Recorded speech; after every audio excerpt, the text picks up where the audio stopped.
The Horrible Gamers podcast may contain content not suitable for all ages. Listener discretion is advised.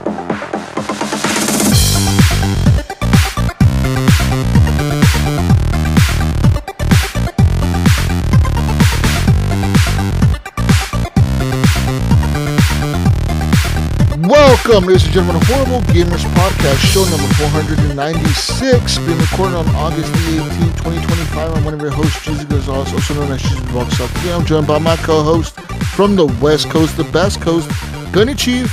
Henley Merrill is back. Welcome back, Henley. Welcome. Hey, everybody. It's good to be back after a couple weeks. Yeah. We're back. And Mayo from Little Big Ohio, Steve Willier is back. Welcome back, Mayo. Welcome. Hey, how's it going? It's going, pal. It's going. Yeah.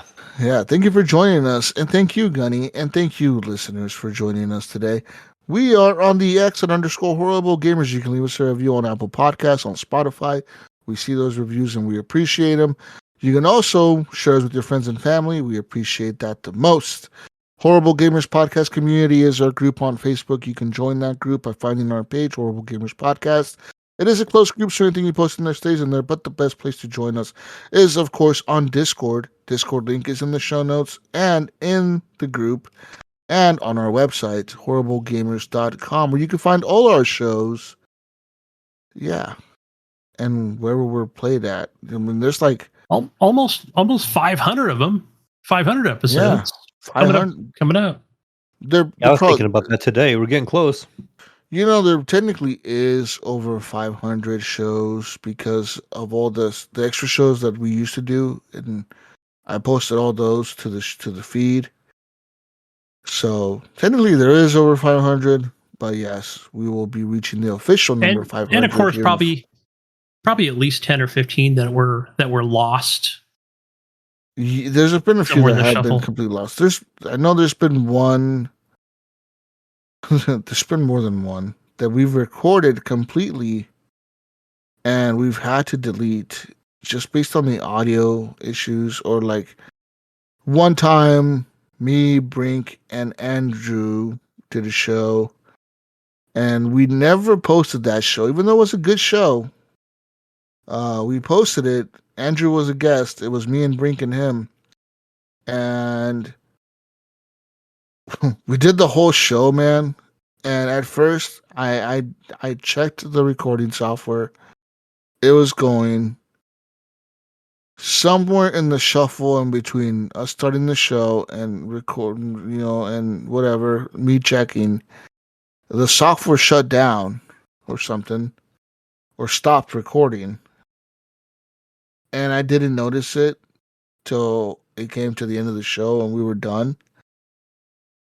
And I felt so bad. So I'm like, this is so bad. Like 2 hours, 2.5, 3 hours later, dude. And I told Andrew, I'm sorry, dude, but like none of the things we just said were recorded. Like nothing was recorded. Like pretty much we had a 3-hour conversation. And that's what we did. Yeah. We had a 3-hour conversation. It was just a conversation between us. Like no one will ever know what was said besides Brink and Andrew and I. It was a weird situation, but I felt terrible because I'm like, this is bad. Or it was that, or something happened where the audio corrupted or something. It was something like that where it was just an unusable file. Like I told her, like, there is no way we're gonna send this off. And I think Sean was producing the shows at the time. He was the editor. I told him, there ain't no way we're going to send this off, and Sean's going to be able to edit this. Like he's going to tell us there's no way. And so we just didn't do it. And I felt so bad. I'm like, this is terrible, dude. Like, it was a whole 3 hours, and we just lost it all. So I felt bad. So yeah, there's been a couple of those, I think, actually, because we've had another one of those where I had to, be like, it's unusable audio. Like, I can't use this. Like, I can't even edit it to, make it sound, somewhat okay. Like, I can't. And I know in the last month or two, we've had a few shows where, we've had audio issues. I don't know what it is. I don't know if it's Discord or the software we used to record, or micro. I don't know what it is, but there's been a few times where either Gunny or I or Mayo cut out, and like I've had people complain like, "Hey, what the fuck's going on with this shit?" Like, I thought it was my fucking podcast player. I'm like, no, I'm sorry, man. Like, I have had to apologize to people because I'm like, I'm sorry. I try to edit the show, but like, sometimes shit just happens where it doesn't go as planned, and we apologize. I mean, I apologize, because it's just things that happen that I have no control over, Yeah, we've certainly had some of glitches in the last couple of months, especially since I've moved here. Yeah. Where that I'll never forget that. I think so. What did happen was, I guess it did go out at the house because I think, Jesus, you were cutting out, and then my internet cut out because normally this is what happens, Jesus, and I'm sure a lot of people listening can relate to this. Everybody opens up their door and walks out. Like, what happened? Like nobody's on the internet, nobody's watching Netflix or Amazon Prime. What the fuck, Dad? Nobody knows what to do, right, with themselves. Yeah. What do we do? It's the fucking 1800s over here. What do we do, Dad? We have to talk to each other. What's going to happen? Yeah. The No world phone in is their hand, ended. no tablets. Yeah. Yeah. You realize you have people in your house you didn't know was there. Like, when'd you be here? Yeah. The random guy living in your attic comes down. Hey, man, the Wi-Fi ain't working here. What the fuck? Did you change the password, dude? Yeah, like what the fuck? Yeah, like that shit happens. Yeah. Time Yeah. to go plow the fields, children. Let's go. Right. We're all going to play a game. Okay. It's not a video game. It's going to be a real game. We're gonna play tic-tac-toe. All right. Oh yeah, I get it. Dude, living without internet is like the fucking one of the worst situations the modern people can have. It's like so bad, especially here. Like we're so used to it, dude. Like no internet, it feels like you're like, what now? Like what do I do? Right? Now? Yeah. Does anybody have a deck of playing cards? Like, what do we do? What do we do now? I guess like some people laugh and they go, well, that's why I have my games on physical media. Well, yeah, bro, but like, what if you don't have a console that can play those games? Hey, what if your power goes out, huh, Mr. Console guy? Yeah, then what do you do? Well, I got a backup generator. Oh, okay. I guess you're good to go. Like I guess like I have people, like I know people that collect like DVDs, like Blu-rays and stuff, because they're like, yo, gotta tell them, why do you have so many Blu-rays and DVDs? Well, because I like them, and I'm like, but why? Like you have Netflix and Hulu and HBO and all this other shit where you can watch all this stuff and more. Well, yeah, what if Netflix goes out, huh? I'm like, I guess you got a point. I guess you have a point. If it does go out, then I guess we have no more Netflix and no more movies. I don't know. I guess I have no answer to that. Remember when I think it was Congress, for the United States Congress, they banned TikTok or whatever. Like it actually went out. Like it actually expired before the next president took over, and people were losing their minds. Like it was just, it was epic. People lost their fucking. What do I do? What do I do? Right. I lost my TikTok. We hate Facebook. We don't like Facebook. We gotta. TikTok's the new drug, man. Fucking kids did not know what to do with themselves. Yeah, it was pretty bad. It was like a fucking. Yeah. It was pretty bad. It was bad. That's. Imagine no internet. Oh fuck, it'd be so bad. It'd be like that episode of South Park. Oh yeah, the one where they have no internet. I didn't see that one, but I mean, I haven't watched a lot of episodes. I watched, I guess that show is still going. It's been very controversial lately. It's always been controversial, but there's an episode like probably like 5 seasons back or something, or 6 seasons back, where they run out of internet. There's no more internet, and everyone freaks the fuck out, right? So everyone's acting like a bunch of like a fucking like a what do you call that? Like I don't know, like some big disaster is happening. So they're all migrating to like the West Coast because they hear there's some internet in California. So they're all living like in this fucking shanty town camp that the government set up for refugees of the internet. And then, like everyone has like a 10-second allotment to use the dial-up internet at this camp. 10-second allotment. Yeah, like everyone has like a 10-second allotment each day to use the internet or whatever. Like, what the fuck? Like, all right, next, and like people are like, what am I gonna search? Like, they're all like thinking like really hard what they're gonna search for and shit on the internet. That's the future. Their 10-second allotment comes up. Damn. That is the future, man. When AI takes our internet down, we're fucking screwed. Yeah, we are. That's all AI has to do to screw the planet up. Once you give it access or give it the keys, like, isn't that what Elon Musk says is warning us about or something? Once the AI figures out all these dummies just live off the internet, like if we shut this down and we control the internet, they're gonna be able to do nothing to us. Like all the AI has to figure out is that part right there. Like, hey, wait a minute, these dummies control us, but if we shut the internet off on them, how will they control us? They won't be able to. We'll control everything, and they won't even have access. Fuck them. Yeah, that's all it takes. Yeah, I feel like I feel like it would start off with those that are like maybe the biggest threat to the AI, right? That would be AI it would just be the slow, gradual thing. Yeah. And listen, man, AI is scary. You know why it's scary? Because they're using, like, nowadays, there's a few companies that have been doing it, but they've talked about how they're figuring out how to use human brains or whatever to use a human brain to process stuff like a computer, right? Like to like process data like a computer. And they can use a brain and they connect multiple brains, I guess, together or whatever to create like a super duper computer, like a super duper duper computer, like supercomputer, right? And they're like, the brains that we connect to this, the processing power is so much faster than anything we can make in terms of a CPU. Like a brain can handle so much data that it's so much faster than any CPU we can ever make. Like, we can not make a CPU this fast. But with these brains, we can connect them to the CPUs and make the CPU even more powerful, which makes the AI really, really smart and makes the data processing super fast. Like, it can process data so fast that like a human, right? You know how you're constantly, like, that's what you're doing right now. Even you're processing data. Everything you hear, everything you see, everything you smell, it's all being processed by your brain at the same time to give you all your senses. So these people are like, well, we use all these human brains and we can process a shitload of data.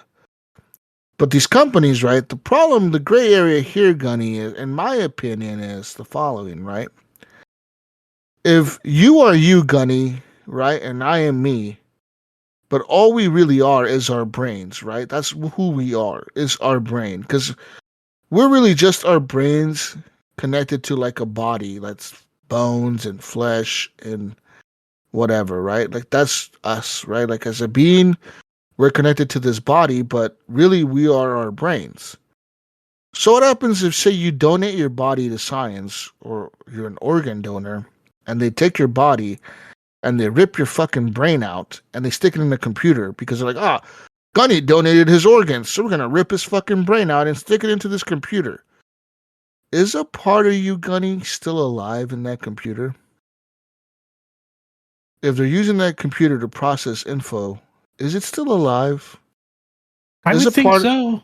Yeah. Is a part of you still in there consciously thinking, what the fuck am I doing here? Like, I'm not connected to a body. I'm processing this data. What am I doing here? I think so, man. I think a part of you would still be in there. Right, Mayo? Am I wrong? I'll be right. So is that an ethical thing to do now? Should these companies have access to these dead bodies and use people's brains, whether it be a dead body from a soldier that died in war, or somebody that donated their body to science and got in a car accident and died? So should these bodies be donated to science and be used like this? Or should there be some kind of legal law saying no, we shouldn't allow these bodies to be used like this. We shouldn't allow these brains to be used like this. How do they do that? How do they deal with that? That's my Yeah, issue. so Jesus, I've been listening. I've said this on the podcast before. I've been listening to this series, like it's what is it called, Backyard Starships or something, where this guy is. So it's like current times, right? But whatever. There's aliens out there and other planets and da da da. So, but he's like, I think he's even from Ohio or Nebraska or something. So Of course, he's like, from Ohio. Yeah. Yeah. Rope Ohio in all this. No, I'm serious. I'm gonna double check that. I'm pretty sure he's from this corn. I swear to God, he's from a cornfield farm in fucking literally in Ohio. And like anybody can Google this. It's on Audible. I've already listened to like 7 or 8 of the books. And but basically, like he's like the oh gosh, like I don't know, a space ranger cop or whatever. Well, he's called a peacemaker. But anyway, he's traveled to other parts of the universe, as a space cop, basically, right? A peacemaker. And like he's run across things like Jesus, just like you said, where he'll come up to a ship and it's like he went to investigate this fucking like what he thought was a derelict ship, and like he's like talking to this person, right? Well, come to find out, like it's not a person, and they're not really like, and they're just like, look, I'm a fucking my brain, like I was kidnapped, stolen, killed, but then my consciousness was uploaded into it could have been like a vacuum cleaner, it could have been into the actual ship's AI itself, whoever did this, right? Whatever company, whatever. So like that's not moral, right? Like that's not, I guess if you agree to it, right, then I guess it's okay, because he's actually rescued some people where he's basically got them on a fucking chip, right? He's all right, we're gonna get you down to your original planet and get you a new synthetic body if that's what you choose, right? Because in his eyes, right, in the books, right, I mean that wasn't his sole purpose, but like to him he was like, no, this is not right. And like to me you're still a human in a sense, right? So because your entire fucking brain was uploaded to a processor, right, some kind of storage, right? And it does make you think, right? Like damn, are you still human if you get put into a synthetic whatever humanoid fucking robot thing or whatever, and it's actually still you? You know what I'm saying? It sounds like some Doctor Who stuff. I feel like Yeah. seen an episode of Doctor Who would be like that. Yeah, it's what's the video game that's out there that different situation, but it does make you think. The Sony that was an exclusive, it was so good. I should go back and do a replay on it. But kind of the same thing where they act human, right? But they're not. So we've seen that several times in movies and a couple of different video games. Yeah. I'm just saying, man, think about it. Like if they start using people's brains for this shit and you donate your body, people don't realize that like when you donate your body to science or whatever, when you die, it doesn't really mean they're gonna like have you be in some university and being cut up and some kids are learning about how to become doctors on your body. No. It means you sign your body over to a company and they sell your body out to whoever the fuck pays them for the body. And your body gets done with whatever the fuck that company feels like doing with you. For example, they can either like the military can buy you, right? And the military can test their new weapons on your body. So they can shoot you. They can blow you up. They can stick you in like a Humvee and blow up an IED next to the Humvee to see the effects on the human body if an IED goes off next to their Humvee. They can shoot an RPG at your body. They can de-skin your body and display you in some fucking museum. They can take your eyeballs and stick them in a museum somewhere. All kinds of shit, Mayo. They could do all kinds of shit. Like RoboCop, just get all shot up again. See how how much damage you can take. Yeah, they can do anything they want to your body when you donate it. You're donating it for research. Doesn't mean you're donating it for science. I mean, anything can happen to them.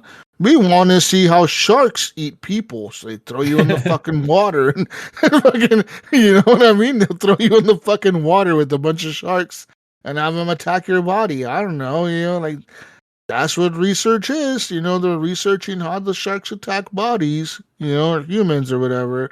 That's exactly what could happen to your body when you donate it. So you donate your fucking body to science, and these motherfuckers buy your brain and stick it in a fucking computer somewhere. And they're like, hey, wait a minute, this brain can do a lot of shit. And what if you're still in there, man? Yeah. What if you're still in there somewhere, Mayo? Right? You're actually in there. Yeah. What are you gonna die again? You gonna die twice? Die twice. Right? live once, die twice. It's like a movie. This is my next hit single. Live once, die twice. I don't know if that made sense, but yeah. All right, Pedro Pascal, because he's been in everything lately. He's the star of the movie. Anyways, shout out to Phantom Egg for the intro music and Broke for Free for the outro music to the podcast. And we're here to talk video games, guys. Video games, pretty much. I'm gonna be honest with you, man. The last 2 weeks, all I really played, I'm not gonna lie to you, it's been Battlefield 6 every weekend. I maxed out my level on Battlefield 6, which I think I was level 20 in the beta. And the levels did carry over from the first week to the second week. And your progress did carry over. So they did have some challenges during this beta, which were like, spot 300 people as the sniper, revive 100 people as the medic or whatever, support class. And I completed most of them, not all of them. The one I couldn't complete at the end, because I didn't play Saturday, which was the issue. I should have played Saturday, but I was busy. I didn't get home till like fucking 10:30 at night. And I was going to play, but I'm like, I was too tired and I fell asleep. So I started playing yesterday, but I couldn't find any fucking matches or breakthrough or rush. Or the matches that I was in, which were like a bunch of them, I was always defending. And the objective of the challenge was capture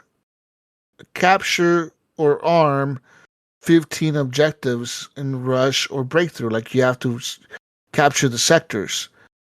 Well, to capture a sector, you have to completely capture the sector in breakthrough or destroy the 2 MCOM stations in rush or whatever, right? To move to the next sector. Well, I was never the attacker. I was only the attacker like twice yesterday. Oh, yeah. Yep. Out of all the matches I played, I was only the attacker like twice. So I wasn't able to finish that challenge, that challenge was, if you beat it, you unlocked like a SMG or whatever, like a skin, or I don't know if it was a gun or a skin for an SMG. I think it was a skin maybe. But I did most of the other ones, which was like unlock, reach level 20, you unlock a character. If you spot 300 people as a sniper guy, you unlock a ghillie suit. If you do this, you unlock a gun or whatever. So I did those, most of them. And but yeah, Battlefield 6, man, I am super hyped. I had a blast playing it. Every time I was playing it, it was a lot of fun. I look forward to it coming out in October.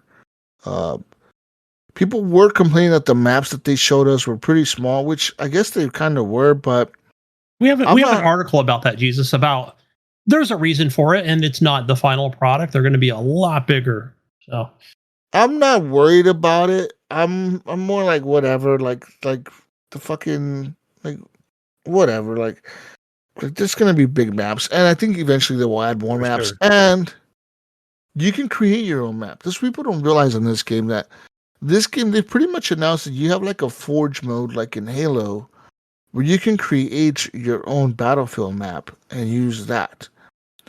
And that I think is going to really be... This is going to be in cool. Portal, correct? Yes. Okay. So I'm thinking that's going to be pretty cool where some people are going to create some maps, get in there and fuck around with that map making shit and make some really cool maps and really enhance the gameplay, whatever, like I think that people are going to get in there and really do a good job of that. So I'm hyped for that. But yeah, Battlefield 6 was a blast. I don't know, but what you guys thought of the beta, if you guys played it. I fucking loved it. I played the other day. but I think when we all played together, it was early last week or last whatever. week, yeah, last weekend. Yeah. Gosh, I feel like that flew by already, but that was fun. I know that I was reading some of the complaints, Jesus, just minor ones or whatever, and it was because they were like smaller maps, and I think it was the time to kill, but you know the way I perceived that, and it was just like, okay, they're just trying to get closer to what Call of Duty does, right, with their time to kill. That's the way I I thought the took time it. to kill was pretty good. I mean, I Yeah. played a good amount. I don't know. I never thought it was too quick or too slow to where it, where they're Yeah. bullet sponges or whatever. I never had really any kind of time that I questioned anything. I thought it was okay. The time to kill was fine. I think that because when the game comes out, there will be a hardcore mode that you can search for. I think that's gonna make the game, a lot different. I personally love the hardcore mode in Battlefield, in all the Battlefields really, because it's funner because you kill way faster. So like you snipe someone, you hit him in the chest, and they're gonna go down, or Yeah, or you the hit foot it. or whatever. Yeah, Yeah. like it's pretty good. So like I have no issues with the time to kill. Cause like I said, if I do have any issues, I'll just play hardcore, and I'll have a better experience and faster time to kill if I really want that. So I don't have no issues with that. Like I said, I don't even have issues with the sizes of the maps. Because I know there's going to be Operation Firestorm, which is a big fucking map. Like I said, big maps are fun, but you got to remember, like when you like a lot of the people that play Battlefield don't really play Battlefield. They want to snipe. Yeah, they're just looking for kills or whatever. They're not doing objectives at all. Yeah, they'll hide in some fucking spot on the goddamn top of the tower in Caspian border or whatever, and just snipe people the whole match. Just fucking sniping, not pushing objectives, and then they wonder why we lost. Why did we lose? I sniped 50 people. Well, yeah, bro, you shot fucking 50 people, but you realize you weren't pushing the objective, like at all. Like you were not pushing objectives. So we lost because of that reason, like you dummy, like so people like that's I kind of like that there is smaller maps because that hopefully means that there'll be less of that bullshit. But it's still gonna be there because even in this game I saw it where there was people just in that fucking that mountain map. There was people just up on the that was the first one they mountain. showed, right? Yeah. People up on the mountain, way over there somewhere. They're all like hidden in a crevice. Yep. Yeah, and all you see is glints of snipers. Like start the match. You peek out from a rock and there's like 6 scopes that you see 6 lens players and you're like, oh shit. Yeah. You see the little glints of all the fucking scopes and you're like, oh my god, there's like 50 sniper rifles out there. Like they're all aimed at you, dude. You stick your head out, all you hear is the crack of the bullet just flying by you for like 10 times, like just fucking 10 sniper shots coming at you. Like what the fuck, dude? So yeah, that same level too. Like we ran into a couple times, Jesus, where like the choke points and stuff on that level, it was rough. Like once you lose control of it, there's no getting it back. Like you just you get slaughtered quick. You lose the choke points, you're fucked. You have to like be unless your team is just really like strategic about it and push one side and like really try to get through it.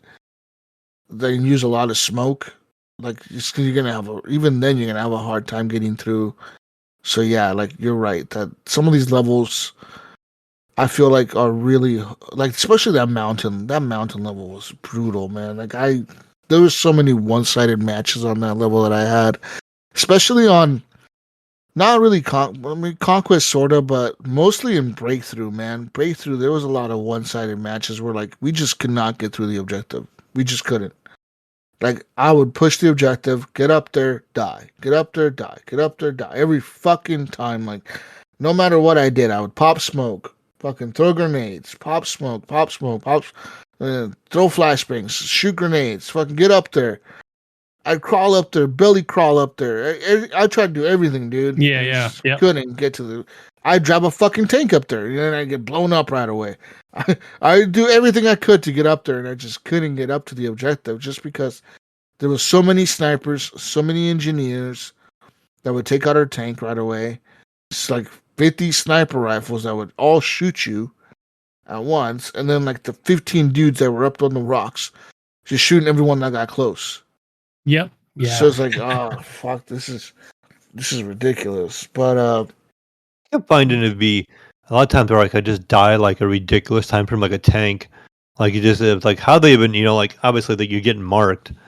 Man, they're like, they're just seeing you all the time. You're trying to sneak up on a tank to try to take it out or something, and that tank's just like, homes in right on you, and you're just like, oh shit, like how'd they even see me? Well, there's been times where like you're like, probably you don't even know the tank's there. They're just sitting still or something, and all of a sudden you just like you die, and they're like, oh tank, I'm like, oh. I can't remember when you're in the tank. Does it have the option? I think it does have the option for third person mode, right? It does, yes. That's right.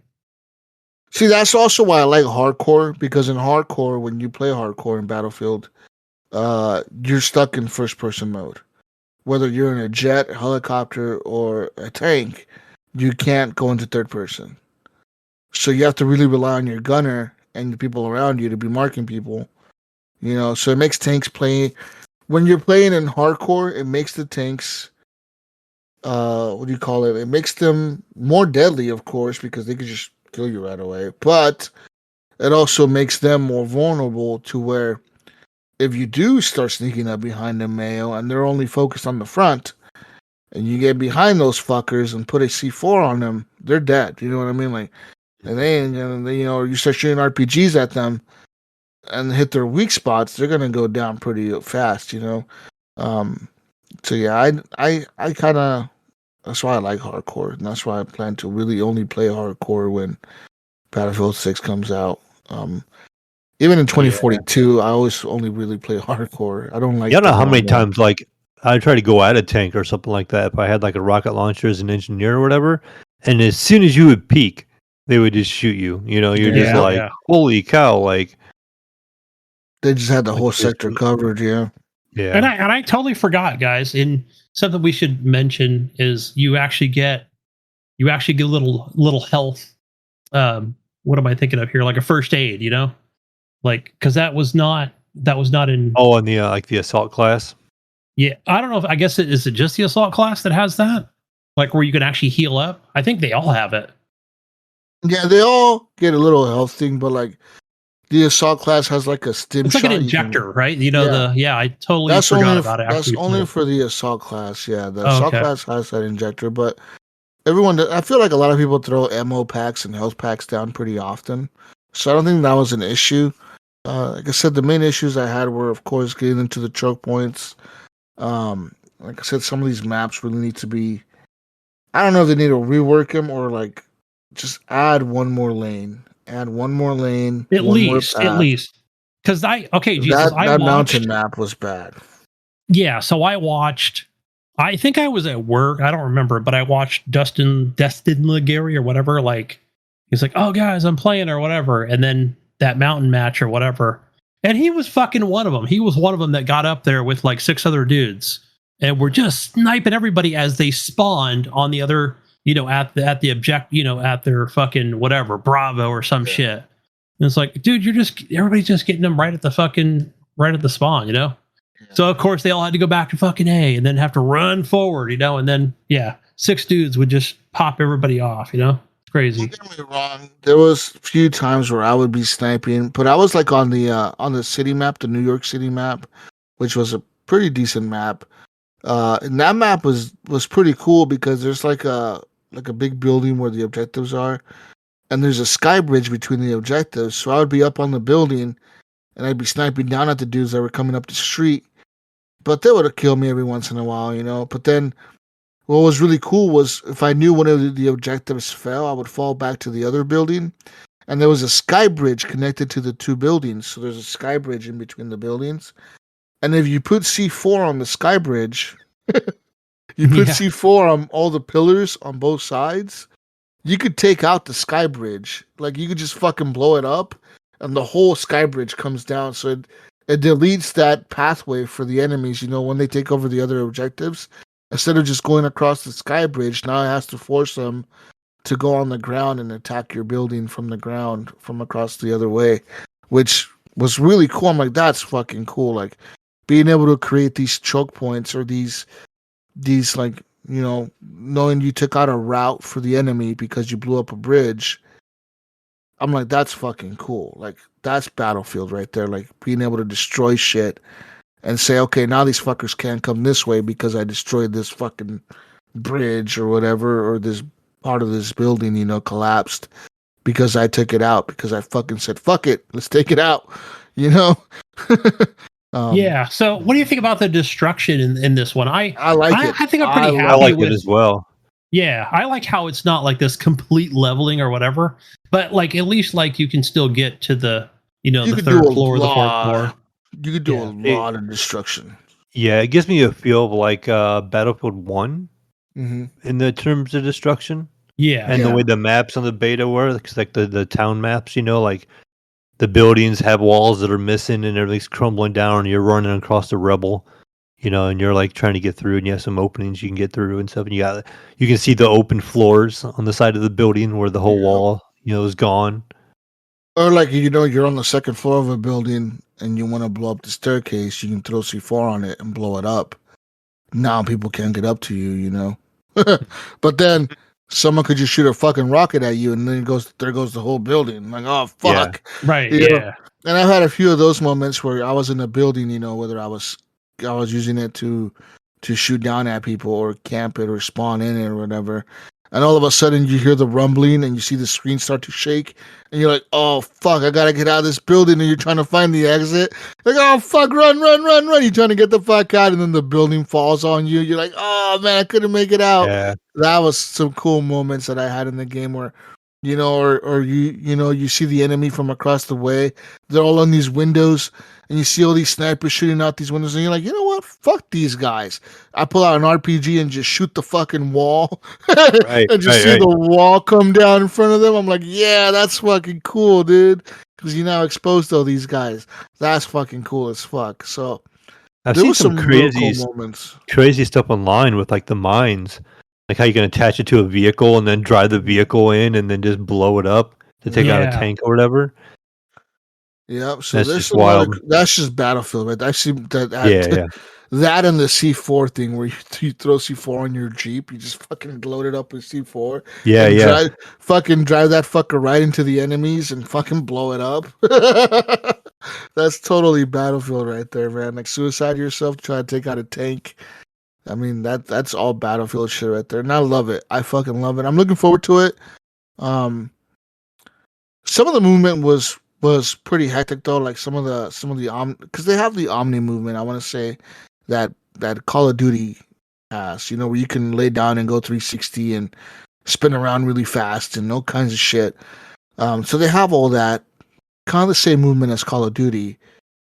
It's not as fast, but it could be as fast. It just depends on how good the player is, I guess, because there was some clips that I watched where some players were doing some pretty fucking nasty shit with the shotgun. Like they were just jumping around, fucking jumping out of windows and diving and fucking spinning around, and they kill like 10 people. I'm like, god damn, like what the fuck? This guy's a Terminator. Like just run around, just boom, boom, boom, boom, boom, taking everybody out with the shotgun, dude. And like took out 7 or 8 people. I'm like, it was like, what the fuck?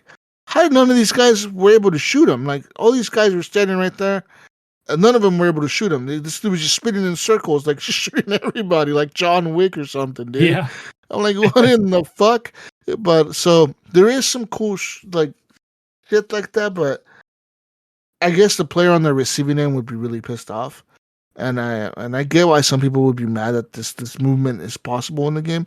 What I think they need to do is add maybe a fatigue system. So the game currently has it to where you can jump infinitely. You can jump, and like you never stop jumping. You could just keep jumping forever.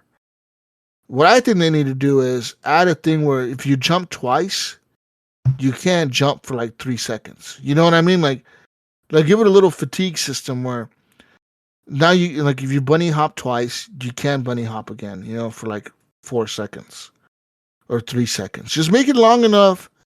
Yeah. To where the guy's catching his breath, but don't make it too long to where it just seems like oh wow, they really nerfed the jumping in this game. You know what I mean? Or like, or even be kind of neat too if you could put it to a class, kind of like the medic, because they would maybe not have as much heavy equipment on.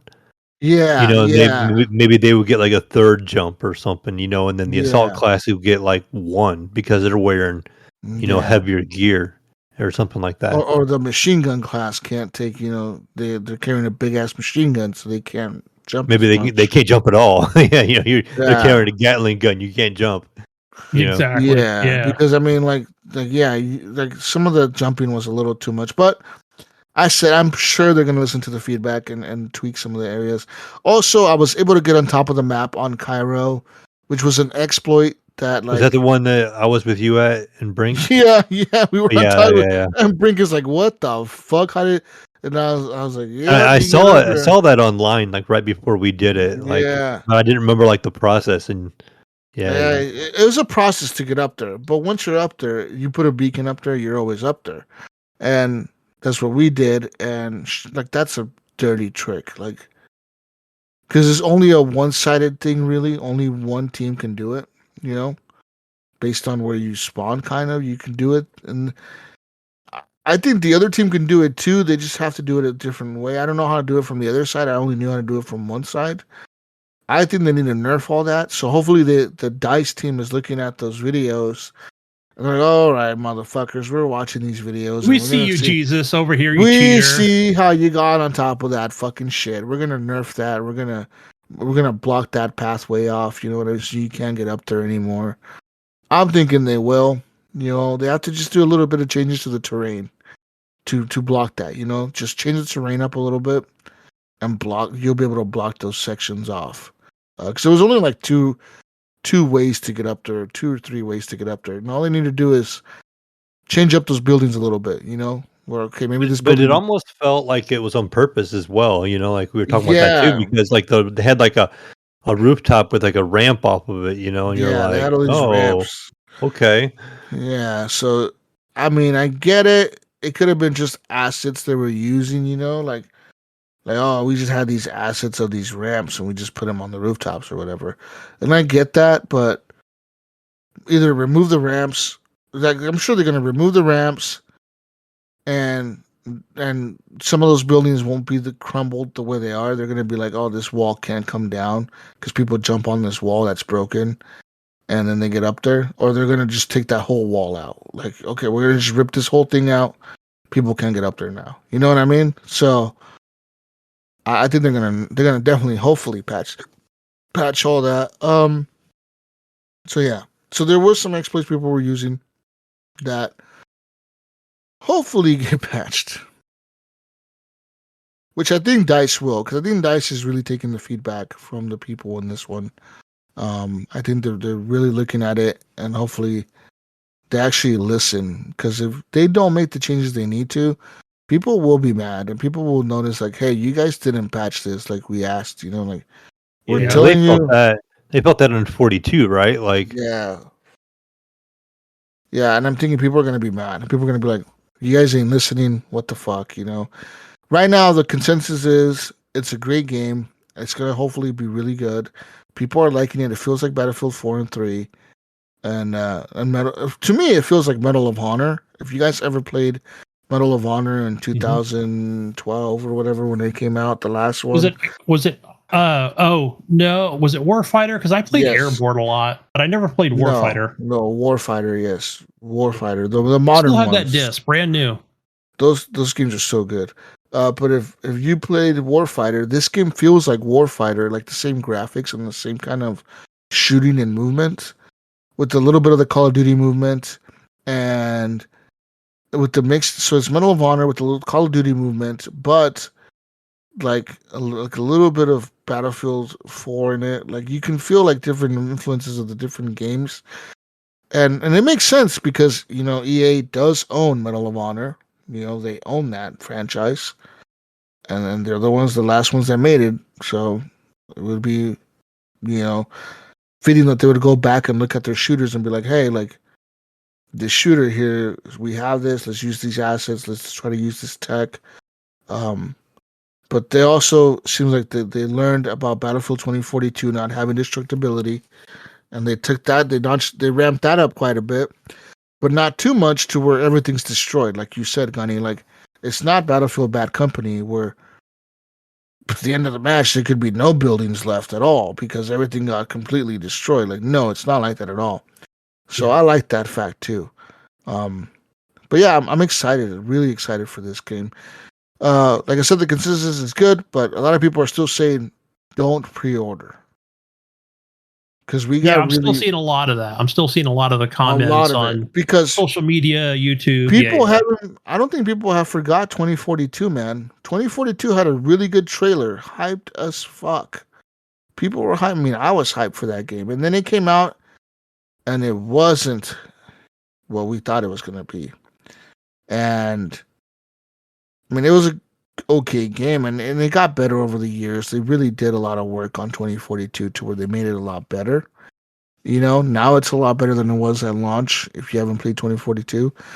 But it still has less players than Battlefield 1. And but 2042 hopefully has made a turnaround.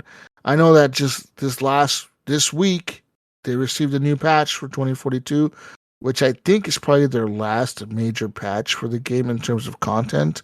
So they added a new map to Battlefield 2042, the Iwo Jima map, which is Iwo Jima, and they said that it has the volcano in Iwo Jima is active, so every so often the volcano erupts or whatever. You can see the volcano like erupting, and but there's bunkers from like World War II or whatever on the island that you can run into. There's bunkers and pillboxes and all kinds of shit from like World War II still left over, and so that's the newest map. They also added new guns and a new battle pass that's free for everyone, I think.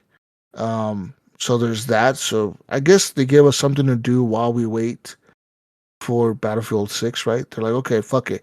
Give away this battle pass, give them a new map, kind of keep them happy, add new guns, you know, keep these people a little bit happy for now. Have them something to give them some Battlefield to play while we come out with this game, you know? So that's kind of cool. Yeah, that is good. That was a big, I had that article earlier. That was a big patch for them. Cool additions for free. But that's all I really played, man. Besides that, I played more Drill Core. And that game is hard. The reason I realized I was having such a hard time is I was playing on the hardest difficulty, dude. The hardest difficulty. Like, I'm like, why can't I beat this? And of course, I don't have much stuff upgraded, but the game doesn't really have like a. I mean, it says play, and I thought it had like a campaign mail, like, you know, you go level 1, level 2, levels. But no, when you start at level 1, you're just playing the novice beginner level, and then you go from beginner to novice to like intermediate, regular, and then hard. So there's 4 levels, and it's from like baby mode to hard. And I thought it was 4 different levels, and it's not really 4 different levels. It's 4 different difficulties, and that's really it. So I'm like, I don't know how if you just play this game. Is there some sort of progression? Like, what am I thinking? Well, there is. Like, you unlock shit, yes, but you unlock there shit. It is right there by digging down. But like, I'm like, wait a minute. There's like, so this game really is like. It really is like that fucking other game, man. Dome Keeper. It really is where you're just kind of playing the same shit over and over and over to unlock better shit. And I didn't realize that until I realized I was playing the hard difficulty, and I was like, I'm gonna go back to the normal one. Of course, on the normal one, or the second to hardest, or whatever, was way easier, and I was able to do more stuff. And I'm like, oh, this makes sense. I can actually progress on this mode.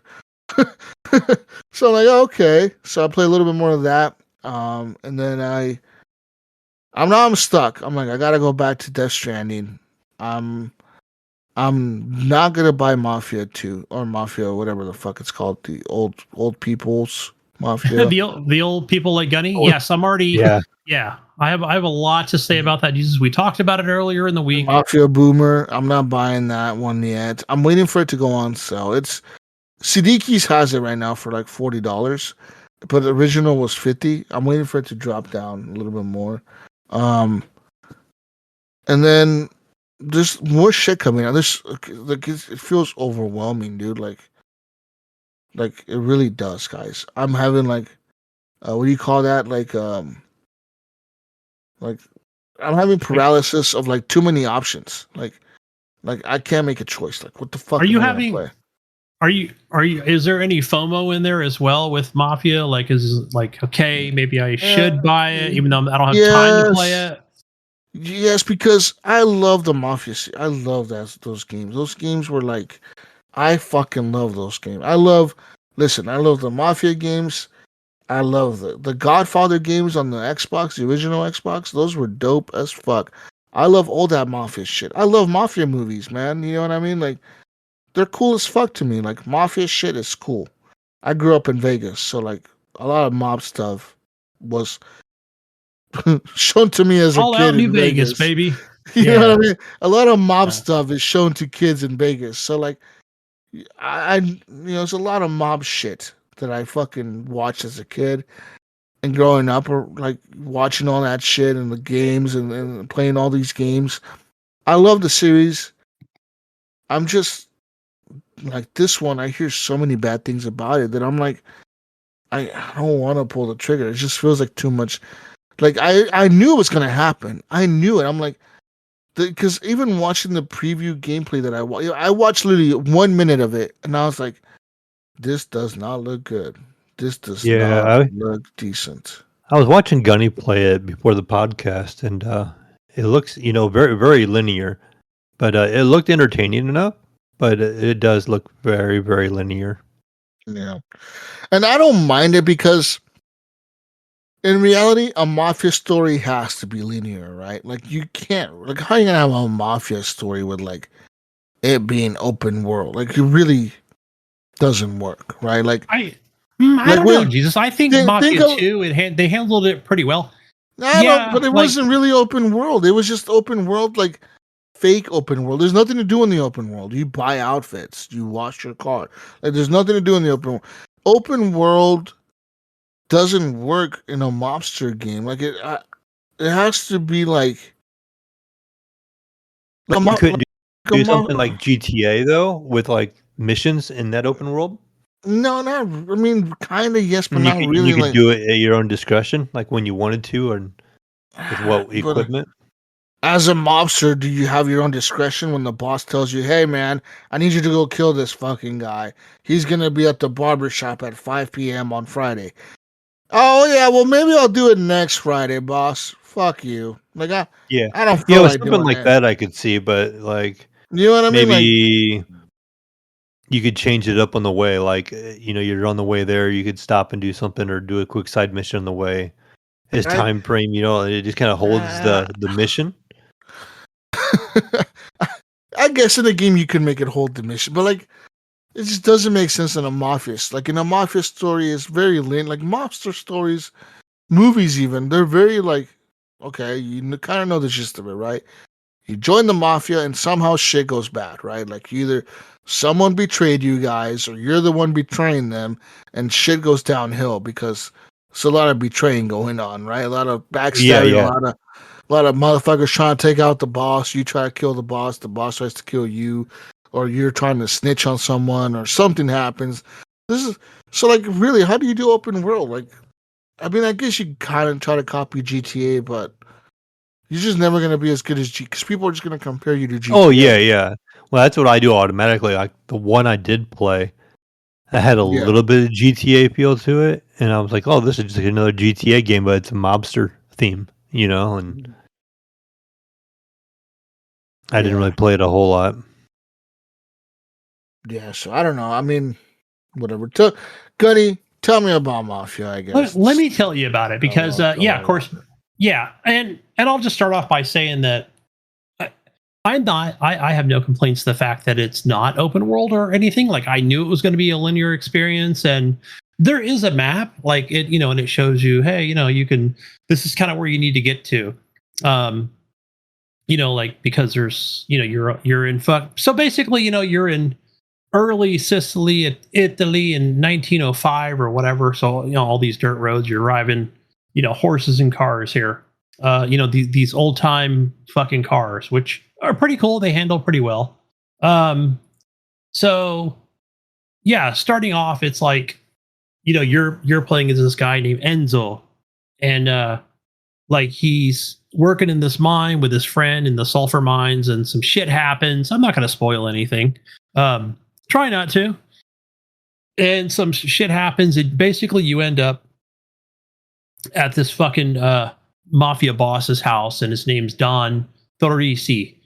And so, yeah, you're over there, becoming part of the family, and and doing basic mobster shit. So the one thing that was like throwing me off, Jesus, and like was that like the voice acting, like which I think is very good.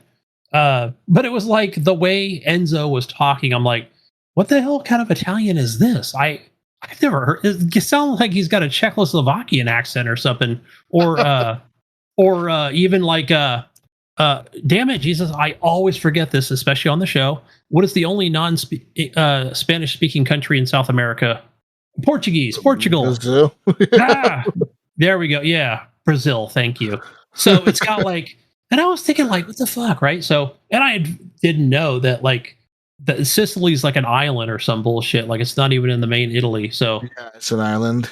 Yeah, I'm used to thinking like my neighbor and my mom's, ex-boyfriend, where it's like that stereotypical New York mobster. Hey, that like, yeah. So like that kind of threw me off at first. I'm like, I even had to Google it. I'm like, why the fuck's he talking like that? Like, I don't get it, like, oh, they're Sicilian. It's a different language. So, but yeah, all good there and stuff. So all good stuff. I think the writing is pretty decent. And so, yeah, so here you are, you're with the Don, right? The boss, and, his cousin, his nephew, and you're doing basic mobster stuff, and, going to collect payments from around the village, or, like, hey, you pay us for protection, that's how it goes. And you're basically, selling. You got a vineyard, right? And they they're doing some not money laundering, but shipping out illegal goods and all this stuff. And and you're going to rough some people up, and eventually you're going out to kill like other fucking people you need to take care of, if you know what I'm saying, huh? And so yeah, and some of the missions are like you'll go with them like on a horse or whatever, and it's okay. Like it's not bad. I don't know if you're gonna like it, because like, yeah, you basically have to keep up with the two other guys who's on the horse, and then when you get close, like it'll take over, right? It'll basically guide you to where the horse needs to go. So you don't really have full control. Like once you get there, it's not like Red Dead Redemption 2 or anything. So that's kind of that linear part of the game. And so same thing with a car, I think, where yeah, you can probably drive the opposite direction, but really you're not gonna. You can just drive around, right? So, and it'll tell you too. It'll be like, it's not even something that shows up like a circle on the map. It'll just be like, hey, you need to get back to the, mission area, or, you're going the wrong way or whatever. Turn around. You got 10 seconds to turn the fuck around. So, yeah, stuff like that. But it's not like hard, right? You kind of know where you need to go. And so what else about this? Like, besides like, your classic like, gunfire fucking gunplay is like, your pistol and your rifle, and you can have a shotgun or whatever, especially even in some of the missions, you can pick that stuff up, and that feels pretty decent. It reminds me of Mafia 2, basically, since I never played a lot of Mafia 3, but you're always in cover, and yeah, so pretty easy to take the enemy out. A lot of knife fighting. I found that those were pretty easy. Man, you watched me do that. I just kept mashing the parry button.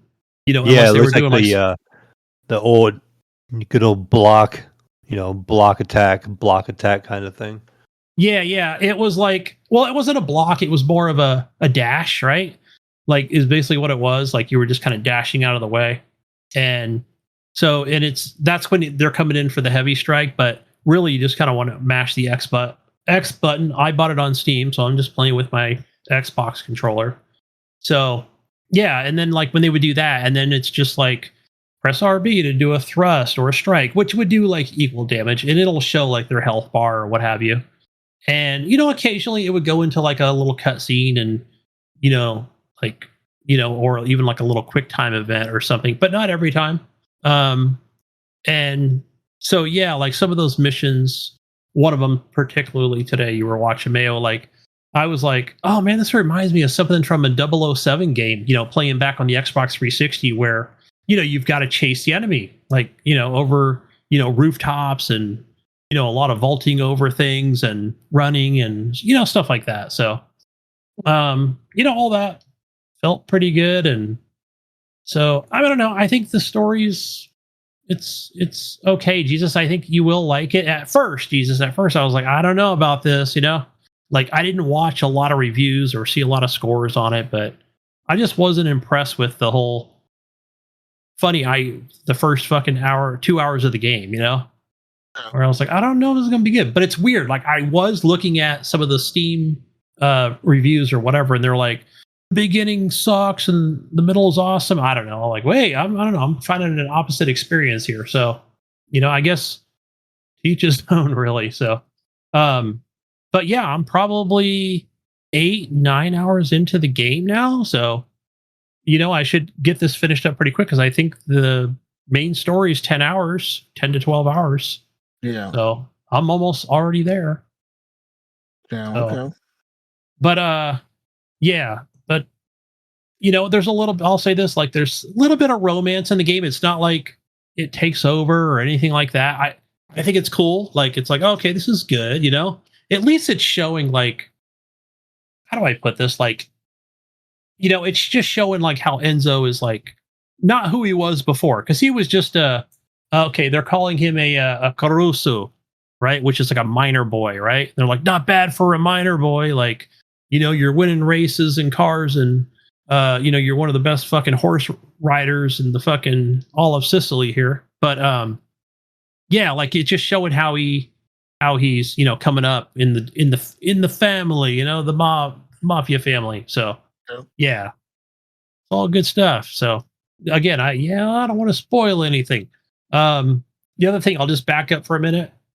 There is another rival gang, and basically like in that other rival gang, that's who you're kind of working at this mine. Like the guy owns it. His name's Ruggero Spadaro.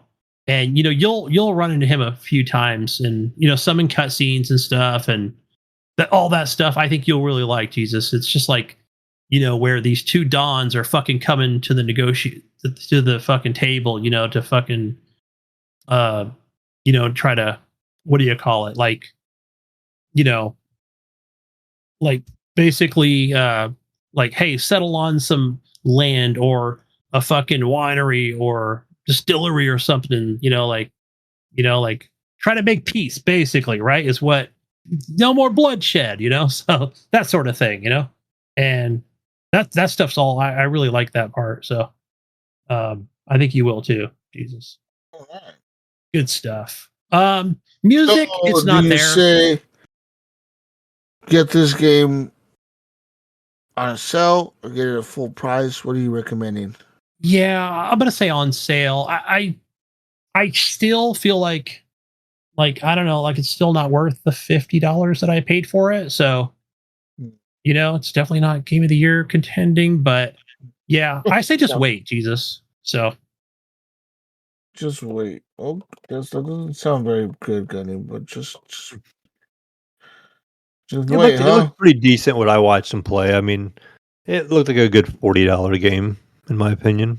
It's a 41 something on CD keys. Yeah, that's probably about right. Okay. All right, man. Yeah. Oh, no, and again, Jesus, I'm just going to say it like, and again, I didn't watch, I think you will. I'm just going to warn you now. Like, I think you'll find it slow in the beginning, right? But it really does start to pick up. So yeah, give it some time. Is this game going to have DLC? I thought that's what you were saying offline before we started recording. I have not researched anything outside of that. Well, that was like an update. I think he was talking about. Oh, okay. Not a DLC. Yeah, because I know Mafia 2, which I really enjoyed. That one did have DLC to it, which was really good. I purchased. And I remember some people being upset about it, like, oh, it's just like the dumb side mission with I forgot your friend's name. Like in the game, you keep going to pick him up. Yeah, like I think it was like kind of focusing on him or whatever. Well, you beat the main story, you got to have it somewhere, right? So, was it Carmine? I think you'd go pick up all the time. Yeah. Yeah, Staying at 13 did say that they will be adding a free roam mode to this. So,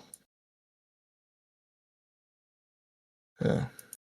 Yeah, I can see like,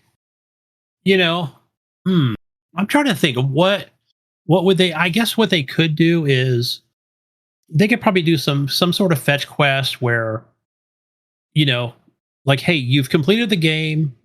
It's still like you're still able to access the entire map, right? Because I think it's all unlocked or whatever. I mean, except for certain things, where yeah, you can go and collect on payments or whatever, for protection, if you know what I'm saying.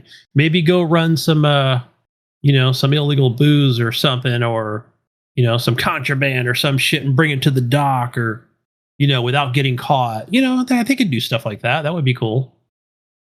Because even in like some of the missions, Jesus, where like you'll get like your the other 3 other mobsters in the car with you, right? Where and it's cool. Like, oh, if I didn't mention already, where let's say you are on that mission, you can go ahead and skip it. Like, there's an option to just say, all right, just let me get all the way to the end of the, whatever. Just fucking, we'll just go cut right to where we need to be. So yeah, there is that option as well in some missions. So most of them actually where I found, but no, I haven't really done that. So I've actually gotten in the car. I've had the Don in there, his nephew, everybody, and they're just kind of like, talking shit, or whatever. So yeah, and I've just been listening to that. So that's been cool. Like I want to get more story out of it. Okay. So, but yeah, that's my experience so far. So yeah, probably got another 2 hours to go and I'll be completed. I'll talk more about it next week. How many hours did you think you have in it? I'm pretty sure I'm about 8 hours, and it said 10 for the main story. Yeah, I mean, even at this point, I'm already thinking like, damn, I mean, wow, like that just happened. Like, wow, like what's kind of left to do? Like, I guess shit, like shit just went crazy, Mm-hmm. Oh, yeah, I don't want to spoil it and be like, I think we should do this or that, but like, yeah, or I hope this happens or that, So, but I feel like my excitement meter is not like, yeah, oh man, I'm gonna play after the fucking show or whatever and complete that shit tonight. Nah, I can always wait till tomorrow, So, Yeah, I just wondered, like, if you're only 8 to 10 hours to finish the game, like the replay value probably would not be real high. I wouldn't think, because it's so linear. Yeah, this is not. And it's not like there's not like another mode or whatever. You can't play, medium or there's no difficulty level or anything like that. So, and for anybody listening who wants to pick this up, I feel like it's been pretty easy. And if you know me, I like baby mode. Like I said, in the fucking knife fights or whatever, I'm just mashing the parry button or whatever. Heavy strike. Oh my god, press A. It's like the Assassin's Creed Odyssey or whatever, any of the Assassin's Creeds, right? Even Shadows, right? Oh, they're coming in for the large strike. You can hear there's an audible sound. There's the fucking blade coming in, and it kind of like lights up or whatever. So yeah, so you already know.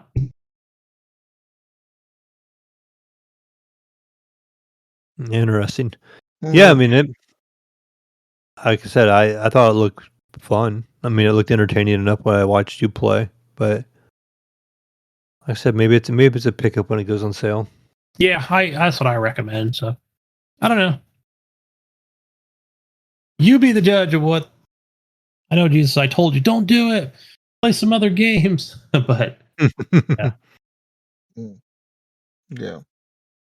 But other than that, guys, I played finally, I know that I was listening to City Clicker on Video Game Happy Hour, talking about Slay the Spire, right? So, and I know as you know, I bought that game like immediately as soon as that came out on Steam, and I think or did it come to Game Pass? I don't even remember. So, but I've now brought it on everything except for my freaking phone or whatever. So, because I'm like, I would just get so distracted at work if I, made that purchase. Or it's probably even on Apple Arcade or even on the Google Play, So, but I've been playing the shit out of this game on Steam Deck and really went crazy with it this weekend. Where I've even actually finally unlocked Act number 3, which has taken me over a year. Where I'm like, no, I'm gonna fucking get it down now and just grind this game out. And I was, I'll say this, like, this game makes me feel smart, even though I'm not. Like, wow, I can't believe that was the strategy that worked or whatever. Like, and what cards I'm playing.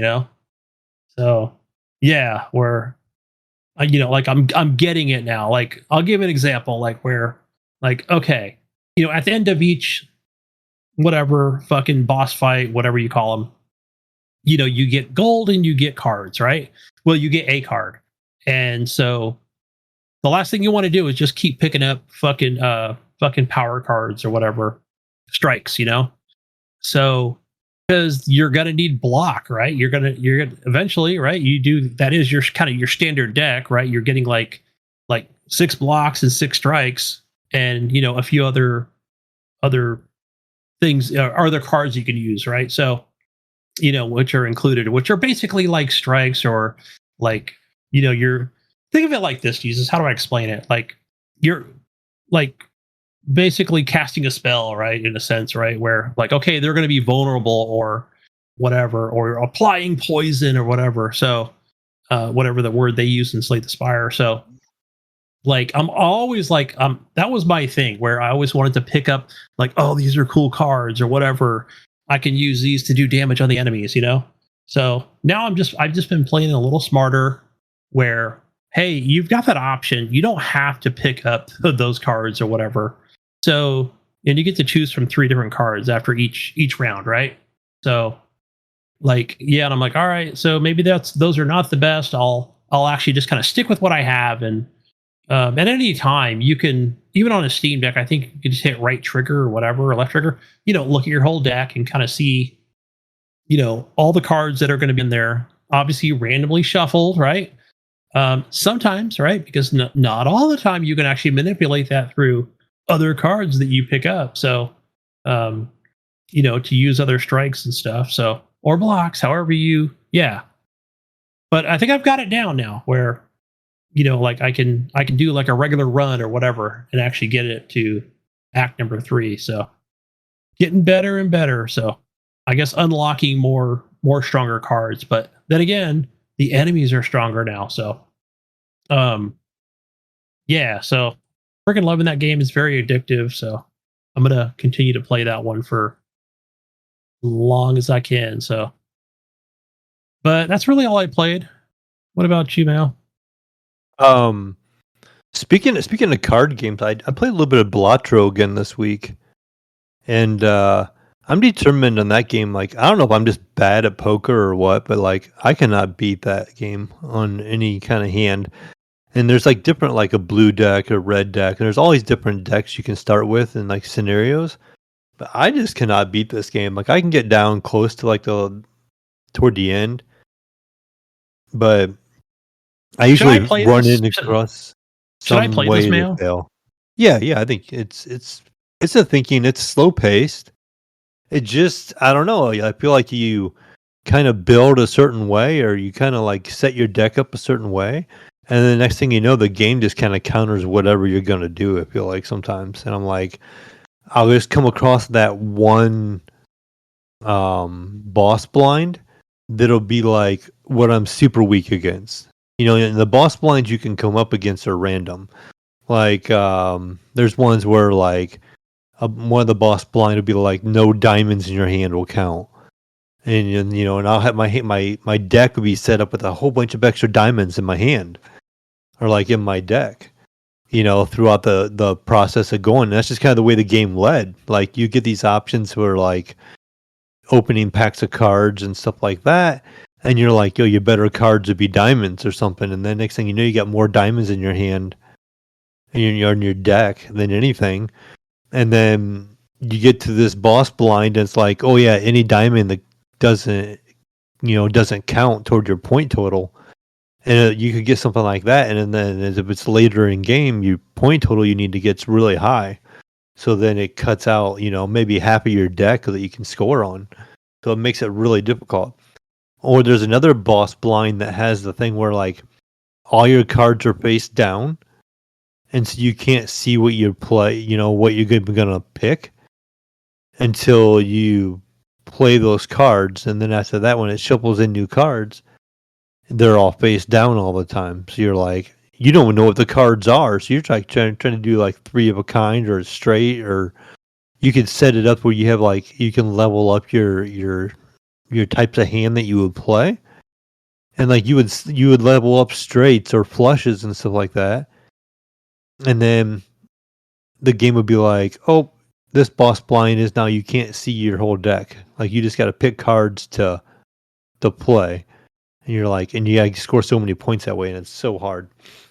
So, I don't know. I'm determined to beat this game, but at least like complete one deck, like to go through it that way. So, I recently started playing this on my tablet because it's such a slow paced game, and it's something that is on mobile, and so I can play it on there because it's all touchscreen and it makes it pretty easy to play. But yeah, I've been struggling with this game, like trying to get through it and try to beat it, but I will get there. Played a lot of Battlefield, like Jesus said. We're checking out Battlefield 6 and having a good time there. And we talked about that a good amount already. And then the last thing I played a little bit of my very, very first Jesus, my very first time ever playing a quadruple A game. I signed up on the PS Plus, and I tried Skull and Bones, Ubisoft's official quadruple A game, and it wasn't bad. It's not as bad as people would make it out to be. You start off as like you're on a pirate ship, and it teaches you how to attack, and then you like come across this like big British like fleet, right? And then they take you out, and you wash ashore, and you're like, you end up like meeting with this person, and they take you to this pirate island where basically you have like a shop where you can buy like pirate clothing. You have a place where you can upgrade boats or get a different boat or whatever. And then you go there and you have to go and talk to this like pirate king boss. And he gives you like another chance or whatever. So he gives you a brand new ship because your ship was sunk at the beginning of the tutorial. And you basically get a little crew and you go out, and he sends you on a mission to destroy like so many boats and collect so much money and stuff before you come back in. And you go out and you just try to go out and do little objectives that they give you.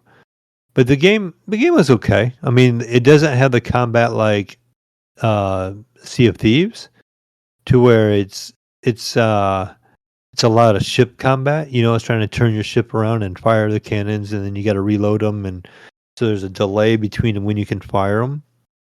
And it's like navigating, like turning your ship and not running into anything, and trying to sink the ships, and then you got other ships attacking you and stuff. But good graphics. The voice acting wasn't bad.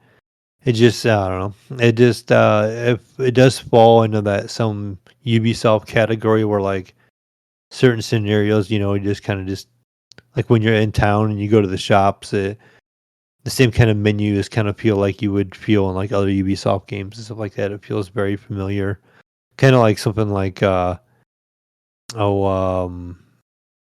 trying to think of that Ubisoft shooter now. Oh my gosh, I can't think of it now. Division. No, not the Rainbow Division, Six but Siege. they're no, it's the other shooter. Oh my gosh, Wildlands. Oh yeah, yeah. It kind of reminds Or me of that. that was the Like yeah. when it comes to like a shop kind of thing, you go in there and they would have different um different gear you can just purchase basically after time. But you just go out, yeah, you go out and pillage and when you sink a ship, it just like it has the money or whatever that ship was carrying. It's kind of laying there, so you have to kind of go over and pick it up and stuff like that. So you have to go out of your way. There's a button to just raise and lower your sails. So it's either like full go or no, right? So it's like you hit X and your sails go up, and you have full speed.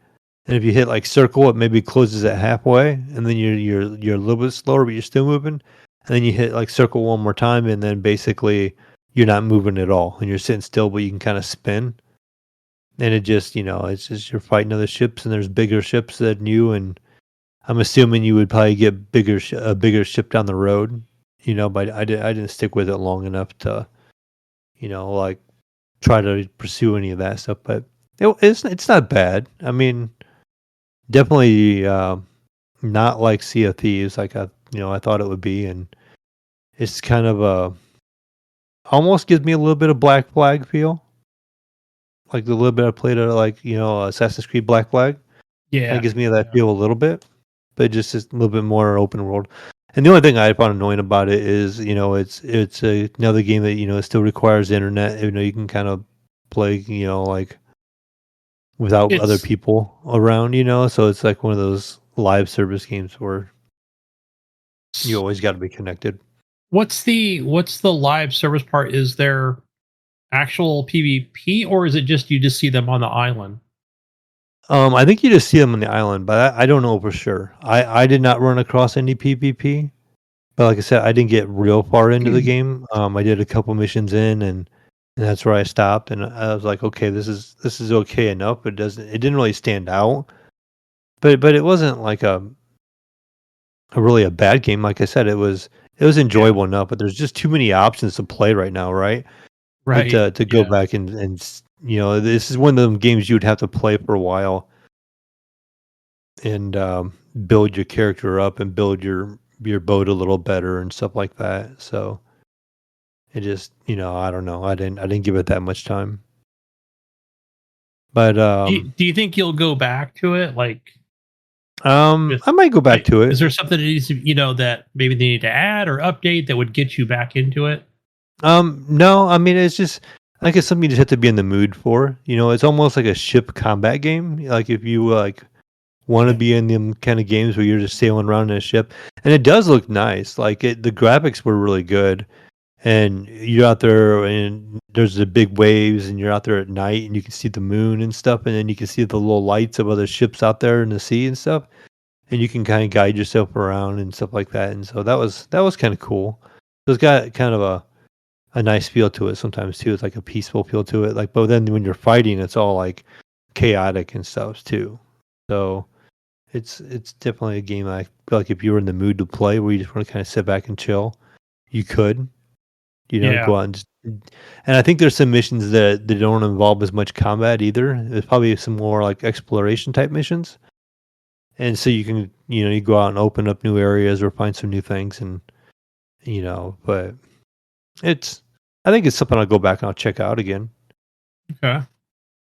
And then the last game I played, just today, I fired up for some reason. And I just want to check something out again. I went back to Final Fantasy VII Remake. And tried to play that again a little bit.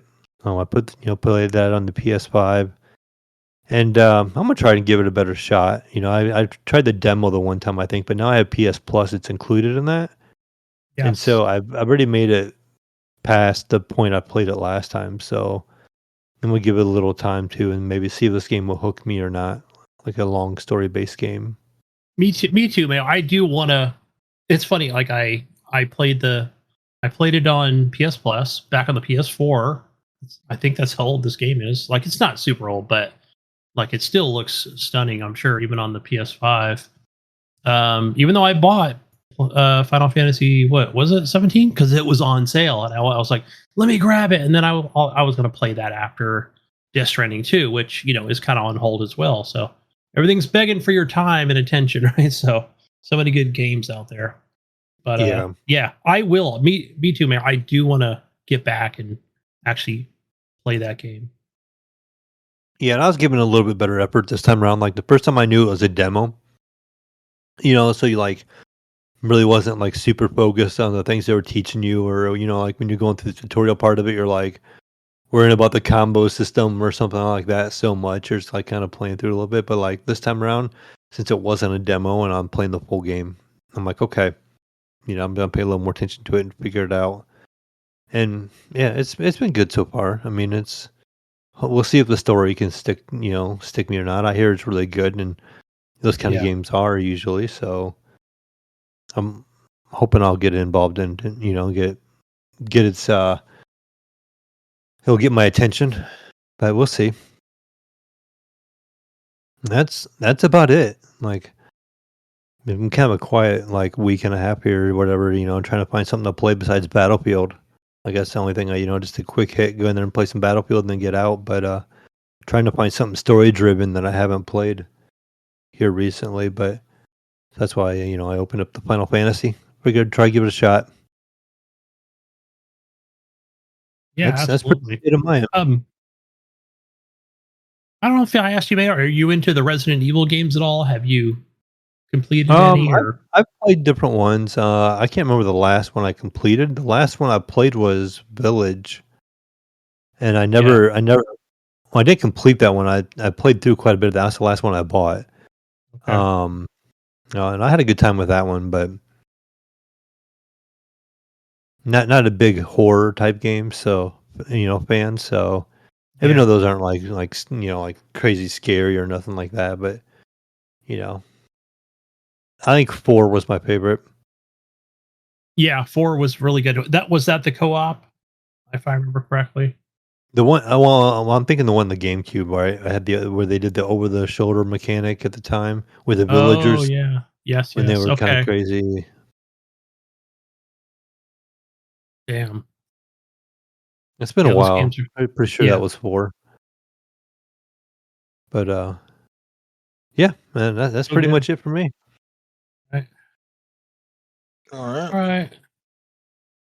Well, I guess that means that it's news time. News. Beep beep beep beep beep beep beep beep. News. Oh, first piece of news that I have for you is over 100,000 people have signed a petition calling for the removal of the Roblox CEO. That's right. A petition to remove the Roblox CEO, David Baszucki. I don't know how to pronounce his last name. Has been signed by over 120,000 people. It comes on the heels of some recent controversies faced by the company, as the platform has been accused for not providing enough protection for its underage users.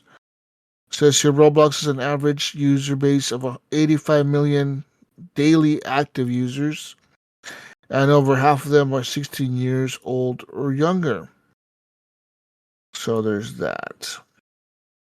Yeah, there was I know we talked about it a couple weeks ago, and it I guess it's still a thing, Jesus, where I don't know if it's happening in the US, where it might be happening in other, it's definitely happened in other countries, but where I guess some are accusing MasterCard, but just some of these like payment processors, right? Like that are blocking payments. Like it may not just for any game or whatever. Like it doesn't have to be in like an adult game or whatever. So yeah, because of sorry, that was a totally different thing. Sorry, my bad. I thought I was grouping the two together. Holy crap! Yeah, I goofed on that one. Yeah, I was thinking of the Steam thing or whatever, but Roblox is not on Steam. Oops. So yeah. Sorry, got my wires crossed on that one. Yeah. I don't know. What do you? I guess there's what's his name? Chris Hansen, the guy formerly from To Catch a Predator. and that famous YouTuber who got his account banned, is, I guess they're teaming up to do like a special on YouTube or whatever, because they're, that YouTuber guy is very popular, and Chris Hansen, retired from MSNBC, and he's, well known or whatever. So yeah, that's gonna be good. I'm gonna watch that and see. Hopefully, yeah. I don't know if it's gonna be like in episodes or what. So, but I don't. Yeah, I don't know much about. I mean, my son plays Roblox, but it's not. Yeah, I don't know. Some are saying it's a dating site, and a lot of crazy shit going on there, and I don't know.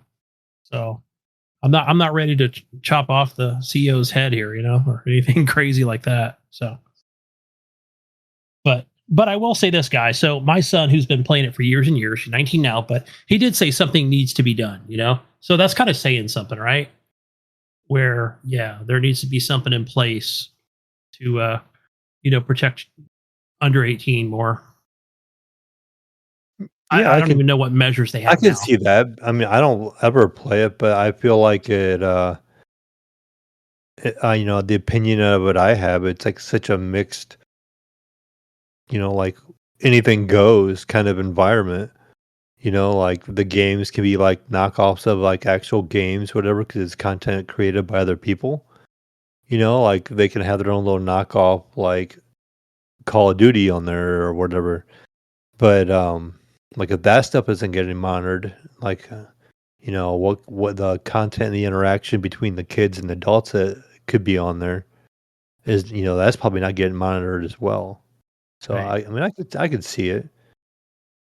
Yeah. Oh, I know what it was now, Mayo. Jesus, sorry. There was the tie-in with the I guess with the, like, how the hell do you put this? Like their, not their terms of service, but their EULA or whatever, just kind of how it's written, and like what's adult content and child content and who can access what, So that was the tie-in with like, things from Steam, and that's why, and with Roblox, we're currently, they're trying to change things now, and it's kind of a little too late on that, right? So now, like some payment processors don't want to work with Roblox or something, because now, like, the state of Louisiana suing them. I think the U.S. government is drawing them in front of the fucking House of fucking Senate, whatever, to answer for their crimes or whatever. I don't know. So kind of crazy.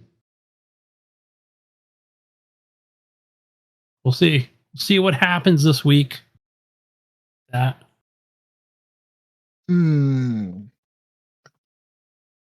Right. And other news,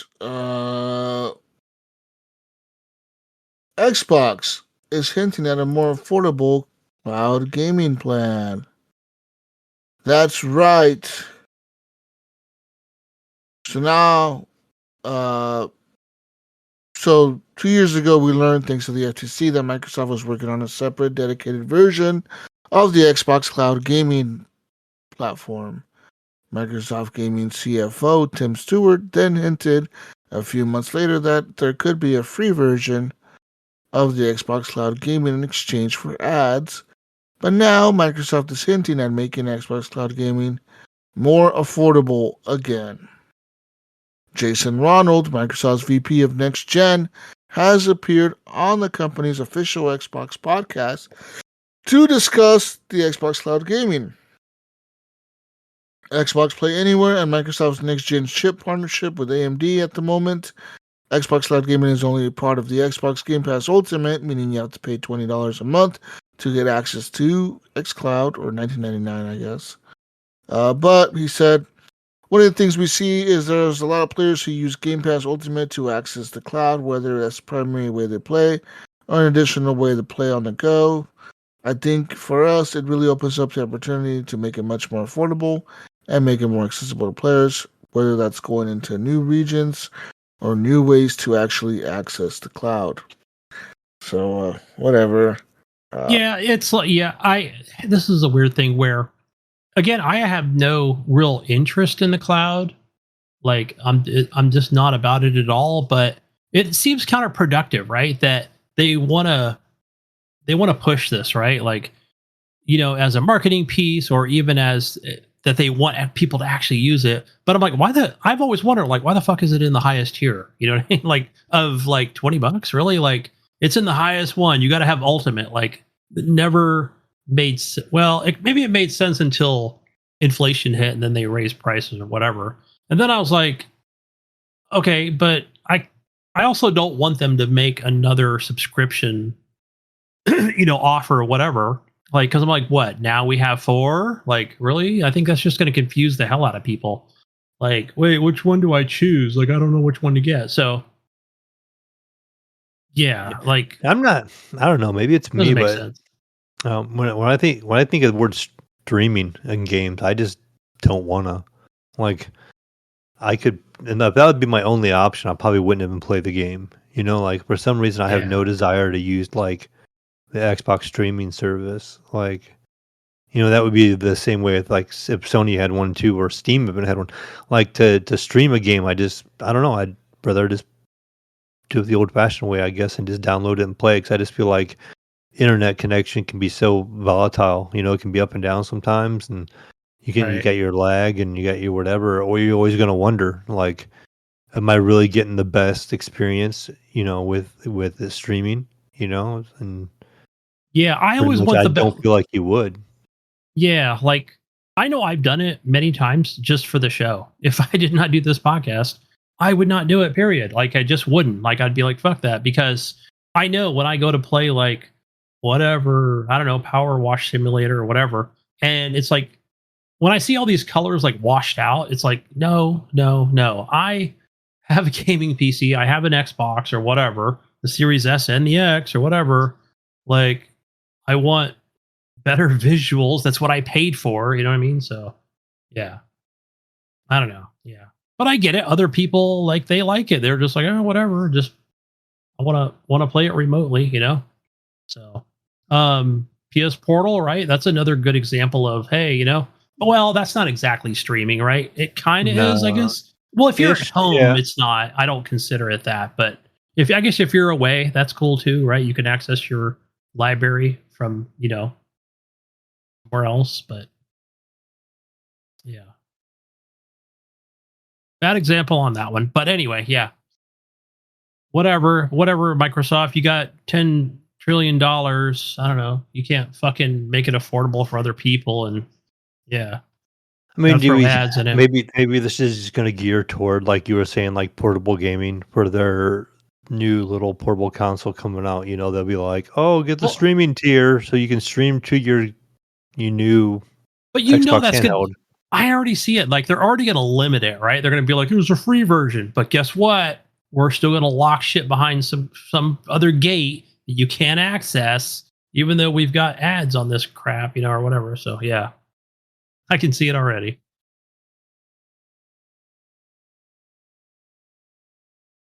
Yeah. More news. Gamescom is now going to be happening this week. If you would like to watch the broadcast on opening night live, it will begin Tuesday, August 19th at the following time: 11 a.m. Pacific, 2 p.m. Eastern. In UK, it'll start at 7, Japan 3 a.m. on August 20th, and Australia at 5 a.m. on August 20th. G'day, You can watch it on opening live stream through YouTube or the Game Awards website. There's that, I guess. Well, whatever. Another news. More news here. Some interesting news here. FBI catches a man spending $140,000 on Pokemon cards and video games with this company's credit card. That's Breaking right. news. Breaking news. I saw that right before we started recording. An Iowa man will spend time behind bars after defrauding his employer for over $140,000 by using his company's credit cards on Pokemon cards and video games. 34-year-old Mitch William Gross of Erling, Iowa, was sentenced on August 15th to 4 months in federal prison, according to the Department of Justice. He was also ordered to pay back $146,590.15 in restitution and will serve 3 years of probation supervised release once his sentence ends. Prosecutors said Grove defrauded his employer, Ruin Transportation Company or Corporation, by misusing company credit cards between September 2021 and October of 2022. He bought prepaid gift cards, Pokemon trading cards, and gaming items, then disguised the purchases as legitimate business expenses. Ruan, a leader in the transportation and logistics industry, has no ties to Pokemon or gaming. Court records show he submitted falsified receipts and deliberately mischaracterized fraudulent charges in order to conceal the scheme. The FBI and Des Moines Police Department led this investigation, and this isn't the first case of Pokemon cards landing someone in prison. Earlier this year, a Singapore-based executive was jailed after tricking the CEO of his company into giving him $500,000, which he later spent on Pokemon cards, iPads, and vacations. So, wow, damn. Oh shit! He really had to catch them all. He's gonna use some company money to do got it. some shinies. Hope we got shinies out of that. Hope we got some cool Pokemon cards out of that, right? Like, can you imagine like the CEO's like just probably like, I don't know if he gets to take possession of those cards, like, or not, or does it just kind of stay in like evidence for the next 20 years? But let's say if he did, like, you could just see like, I fucking hate Pokemon, just trying to like see if he can sell them on the market of some sorts. What are these worth? Yeah, they're gonna be locked up in some police station for evidence, and they're gonna be found years down the road, like in mint condition. Yeah, somebody sold it for $250,000. Yeah, this guy's out $140K. But that doesn't seem right. I just want to address that part that like, I don't know, like maybe I don't know how long he worked for that guy or whatever to say, yeah, just open me a credit card line of $500,000. You can trust me. So I don't know, unless he was like the whatever bookkeeper for the guy. I don't know. That's nuts. Another news. That's weird. He only did it for a month. Like that's odd. Yeah. I think he did it longer. I think it happened longer. Battlefield 6 has exclusive rewards you can get by playing 2042. That's right.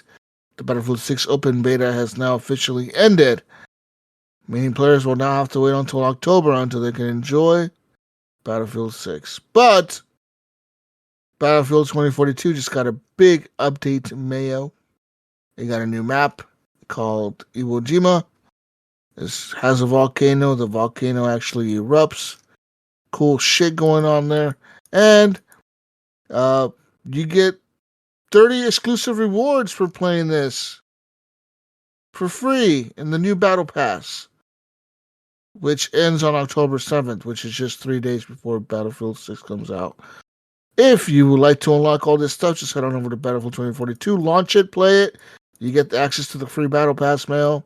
You can unlock some items for your Battlefield 6 journey already. Some people will be doing it. They might not even like that game, and they'll be on there playing it to unlock that for 6. Fuck yeah, I am. I'm going to be doing it. Hell yeah.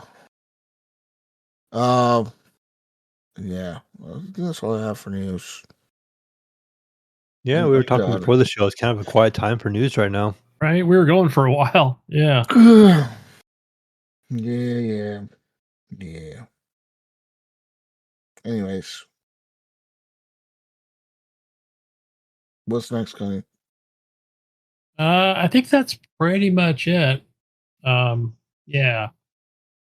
No real handheld gaming news or anything on the Switch or the Steam Deck or the Claw, right? Just updates and whatever bug fixes. So yeah, I'm sure we'll hear more about Gamescom about the next. Speaking of Switches, actually, real quick, have you guys seen any in the wild yet? I have. No, I have not seen any I have seen Target my last first. week. Not the I Switch was at 2. Micro Center the other day, of all places, and they had 4 of them right there on the shelf. Well, they were locked in a case, but they were right there to be bought. And so I was kind of surprised by that one because everywhere I see, like I happened to go to Best Buy the other day too, and they had a big sign out there yet in the lobby area saying, like no Switch 2s here, we're sold out. And Yeah. I just happened to stop at Micro Center, and I was just kind of looking around for a minute. And they have like a little cabinet in the one area. Then I just happened to look in there, and they had four Switch 2s in there. I was like, oh, cool. Nice. Yeah, kind of surprised on that right after the initial, shipment on the launch, right? We always takes a while, but yeah. Well, you know what they've been doing, Mayo, is like, especially with like whether it be consoles and and phones and switches and handhelds and all these different things, like they've had like this record number of like, of air flights, of like, right? Because it's so much cheaper to just throw it on a boat and bring it over, right? Which you don't see too much with smaller electronics, but yeah, they just been paying the extra money, to try and get it over here before tariffs hit any country or whatever, from the US. They're like, just fly them all over. We don't care. We'll pay the extra money, So seeing how they're coming out of China, right? Like, I don't know the current rate or whatever of tariffs. So, but I guess, yeah. Yeah. I was just kind of surprised to see him. I was like, oh, hey there. First time I've seen any in a store. Yeah. Are you going to pick one up or what? No, probably not until he gets some more games for it that make me want to buy it. Like, I haven't seen anything that maybe, Mario Kart would be great, but I didn't really play the last Mario Kart that much, honestly. Like, I bought it, my kids played it and unlocked everything, so I never even had to really play it much. But that's like then they have a new Donkey Kong game, I guess. But I'll wait till a couple more big hitters come out before I probably play it or buy one.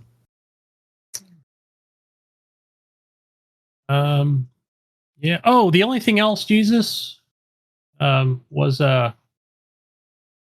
zombie squirrels. This is outside of gaming, guys, but I don't know. I was looking at that today. I was like, what the fuck? No. I saw that. They're in Colorado. They're in. So let me just bring up the article because I was thinking there was a. So I'll just read this on here. Residents in both Canada and the US have recently reported the sightings of zombie squirrels, dating back to at least 2023. The animals are likely carrying a germ known as the squirrel fibroma virus, the SVF. Though the condition is scary looking, squirrels usually recover from the infection. And America and Canada, it poses no threats to humans. Everyone relax. Everybody just take a deep breath. Oh, everybody's safe. Don't worry about it. I don't know. Jesus, what if if I get bit by one of these crazy looking fucking squirrels with looks like it's got demon fucking blood teeth or whatever, I'm gonna be fine, is what they're saying. Like I have nothing to worry about. No, maybe I don't know. I mean, I could be completely wrong here, but wasn't there an article a while back where there was like, and I might have seen this on Facebook, so who knows if it's true or not. Something about like, I want to say it was like your way, Gunny. Like in California, they were finding like squirrels that were eating other like rodents and stuff. They were becoming like carnivores. Yeah. Have you heard that? No, I never Yeah, heard of that. They were like eating other like rodents and stuff. So I didn't know if these Okay. zombie squirrels Wow. were connected to that. Maybe I'm like, they ran out of nuts or what? Like, yeah. yeah. Could have been from the drought. Who knows? I don't know. Yeah. Crazy. Well, if you get bit by one of these squirrels, you might get smallpox. Oh, is that what that is? Is that what the fibroma is or whatever? Yeah, supposedly it's a smallpox virus. Okay. Kind of like chicken pox, right? Where they got that shit. Yeah. Yeah. It creates smallpox in humans. But I'm vaxxed, bro. I'm vaxxed up. But yeah, Mayo is right. There's the first time ever the people in California or whatever, researchers are saying that like squirrels are eating other things are becoming carnivorous. Yeah. You know, it could be all the fires and shit here, and they're just kind of, yeah. They're like, fuck it, I'll eat a. I'm making shit up here as I go, man. I'm just gonna eat a me. rat. I'm gonna eat a rat. Fuck it. Like, I don't know, man. Like, I don't want to come out and both my cats are fucking carcasses are sitting on the porch due to some fucking crazy ass fucking squirrel. Fucking zombie ass squirrel that's now eats fucking What if it sees my toe and it wants to chew my fucking toe off, you know? Don't go out with flip flops, bro. Just I gotta wear socks to bed now. It might come in through the vent. Squirrel's gonna come into your house and eat you and shit. It'll happen, bro. I mean, I don't know. I'm just saying. I don't have a fireplace. It can't drop down, so it should be good. I don't have a cat door, so right. So I don't know. Said squirrels are fast though, man. You could open the door one day, you're half asleep going to work, and the fucker, fucking fucks around and runs to your house. I don't know, man. Oh, I told you I did have one mad enough too, right? I mean, I was walking my dog the other day, and it came across evidently a mom squirrel, and it had a nest up in a tree. Oh yeah, and it went up like halfway up the tree, right? And it was like chattering at my dog, and my dog is at the bottom of the tree, like trying to get it. And the squirrel kept running like halfway down and then running back up, like trying to scare the dog. You know, like he would run down, run back up, would run back down, run back up, and he'd keep chattering. I was just waiting for it to jump down and attack the dog, so I kind of had to get her out of there. You know, wait till it jumped at your face. Yeah, it jumped at you, man, or whatever. It jumped and you started fucking biting you and shit. Then I'd be getting smallpox and squirrel bites and squirrel come at you. You can keep your meat eating squirrels over there, Gunny. Yeah, no, yeah, I don't want those here either. So, gotta be careful now when I go for a walk. You know, start carrying some pepper spray. Fend off these evil rodents. Alrighty. Well, that's all we have for you, people. That's all. Go find me, guys. Gunny Chief playing over Steam, playing some Mafia, some Slay the Spire, other indie stuff, other cool stuff on the Steam Deck now with some new frame gen going on. It's working out pretty good. So playing some more AAAs on there, AC Shadows and all that shit. Where do we find you, Mayo? You're gonna find me on Discord mainly, as the Mayo or the Mayo 1 on the PlayStation or Xbox. I think on Xbox I have like a number behind it now. It's like Mayo 1899 or something like that. Not positive, but like I said, just find me on Discord. The easiest way to do it. But I'm gonna try to play some more Final Fantasy VII Remake this week and see if I can get myself into it. And then I don't know what else I'll get into. Maybe try to beat Blatro by next week. We'll see. How about you, Jesus?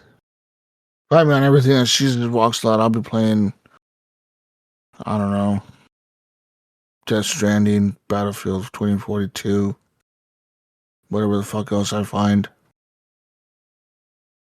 Yeah. Awesome. Anyways, we're out of here. We'll catch you on the next edition of the Horrible Gamers Podcast. Peace out, Brussels sprouts. We'll be back sometime next week, maybe. I hope so. We'll be back. We'll be back. Bye. We'll be back. Bye. See ya.